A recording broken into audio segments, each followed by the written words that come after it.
Yeah, it was difficult today coming into today and, after last night. And I'm proud of the way our guys responded today, from TJ on my left here to Andrew on my right, and the rest of the decor on our forwards, as far as, creating some habits and details to preserve a win tonight. So in saying that, happy about the win, proud of our guys, and now we're moving forward to Denver.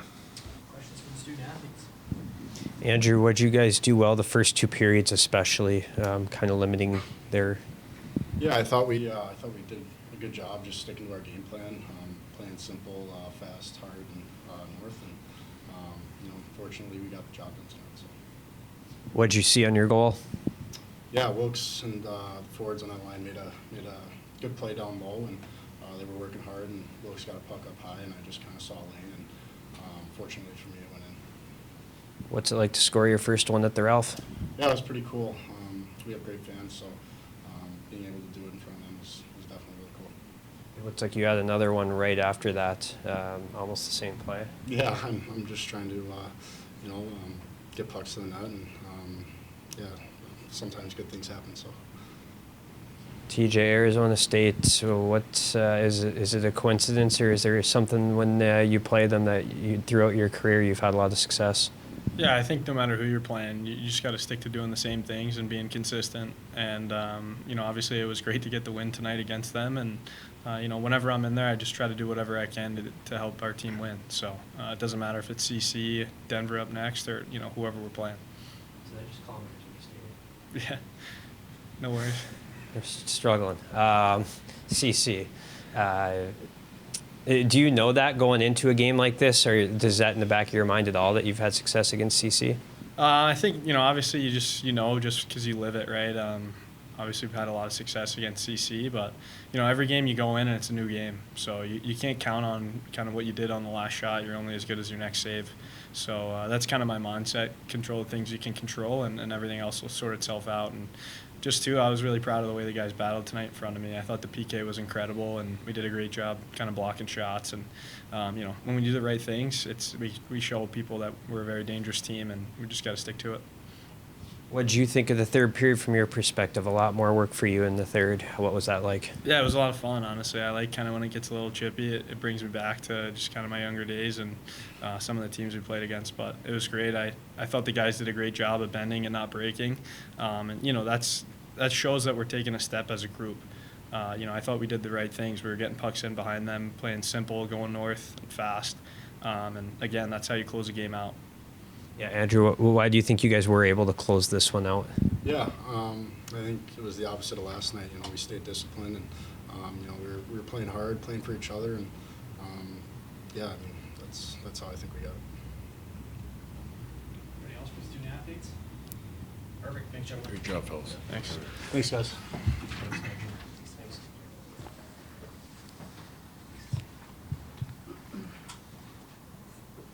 Any questions for Brad Beard?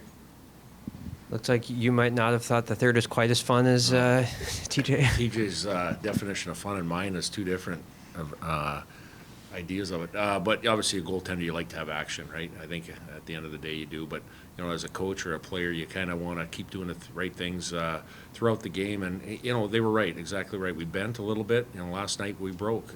Tonight we bent, we didn't break. And, we got to learn from that. And we know that other teams are going to make that push in the third that are down like that. And obviously, some things to still get better at in the third, but at the end of the day, some good steps moving forward here. I really like the way our guys block shots tonight. Like, at the end of the day, our PK did a really good job, but our bench really erupted when guys started selling out, blocking shots, doing the team first things for our team, and that was a good thing tonight. What did you like about the first two periods? Yeah, well, the team meeting we had this morning, there were 4 words that we had. We had simple, north, direct, and hard, and those were just basic words, but they are reminiscent of our team identity. And I showed some video clips of us going lateral through our D zone breakouts or through the neutral zone transitions, where it just gives teams momentum when you go lateral. But when you go north and like TJ said, you put pucks behind D and you get pucks in, good things happen. And we did that a lot more tonight than we did last night. And, making that play in the second period when Max Swanson put it over to Ben Strin, that's a huge play. There wasn't really anything going on offensively. Two teams that were tightly checking each other. To get that first goal was a big deal. You had to kill several penalties tonight, but the opening draw on the PK seemed to be a big key. You guys won a lot of those. And Yeah. How important was that, and not allowing them to get? Very important.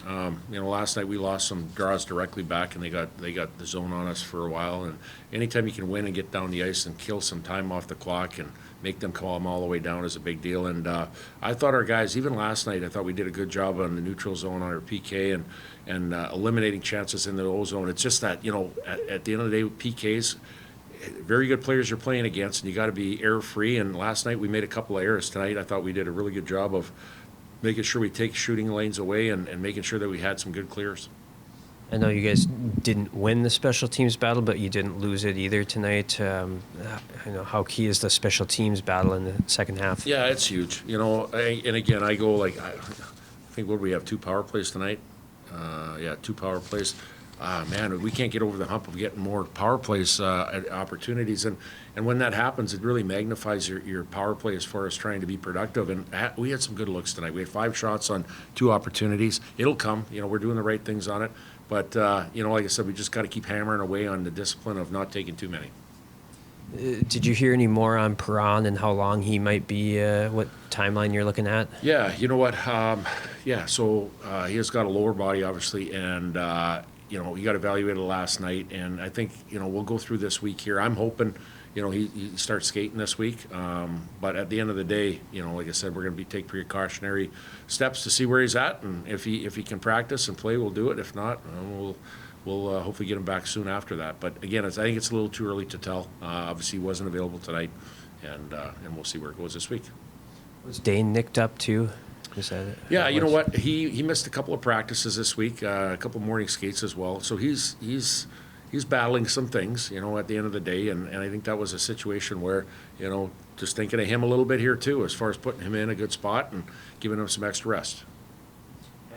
Are you aware of TJ's success against CC, and is that something that goes into your decision to put him in, or what your thoughts on him and what he did? Yeah, I think a little bit does, because obviously you had that stat that I heard from Alec about him being undefeated and stuff, and I think a little bit goes into that, but it also goes into Hobie too, playing well in St. Cloud, trying to find our way here too with some consistency in goal and giving a young guy an opportunity as well. And, at the end of the day, putting TJ in that has experience tonight, that has success against these guys, Colorado College. Obviously, when you can go to that on a Saturday night, that's a good thing. But for us, we just kind of go on a body of work of how a goaltender's playing and kind of what week of practice he has too.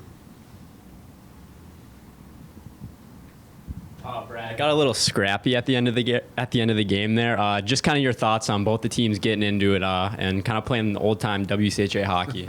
Yeah, it did, and again, I'm proud of the way the guys are standing up for each other too, because I'm not going to get into personnel of the other team and different things like that. But all I know is we control what we can control, and part of that is defending a teammate and playing within the rules and just standing up. And we had a lot of fight last night. We didn't win the game last night, but I thought we had some conviction and fight to get back in the game.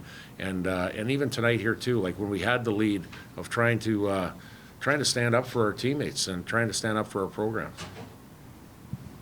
Not in tonight's game, not beating them in like 6 games, right? That's got to do a lot for your mental game, like getting over that hump, showing the guys, hey, we can get this done.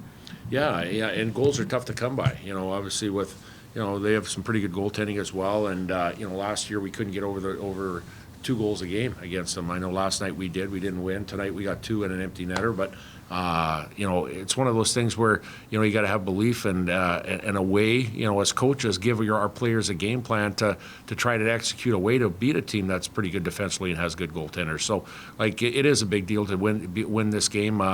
It's our last. Games against them until playoffs if we hook up with them. But at the end of the day, it's good that we know that we can end it off with a win against them, and if we're into playoffs, use that as momentum. Carter Wilkie seemed like the combination you had this weekend really was good for him, moving from like center to wing.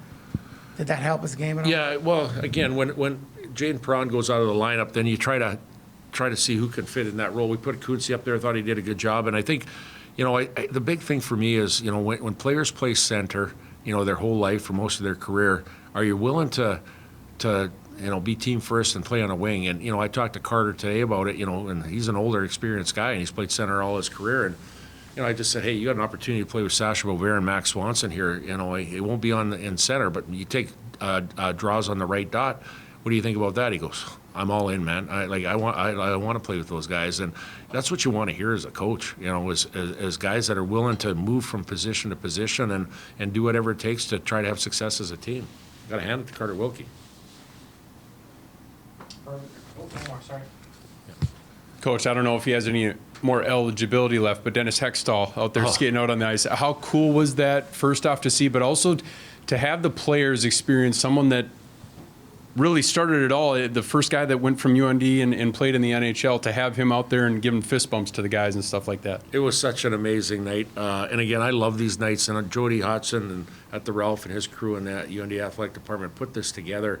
I don't know who gets a bigger kick out of it, us or the player that's skating the one more shift. I know Dennis was emotional tonight, coming back, 81 years old, to do that. Our first UND player to make the NHL. And, when that video tribute went up, and just to get in the body of work of what he did, he embodies what North Dakota hockey is all about. A guy that's an honest, humble guy, works extremely hard, tougher than nails, competes extremely hard, and is willing to do anything for our program here. So great to have him back into the mix here, and keep in contact with him frequently. He calls in, and he lives in the state of Michigan, and we touch base often. He's a proud alum, and I'm glad we had him in to honor him.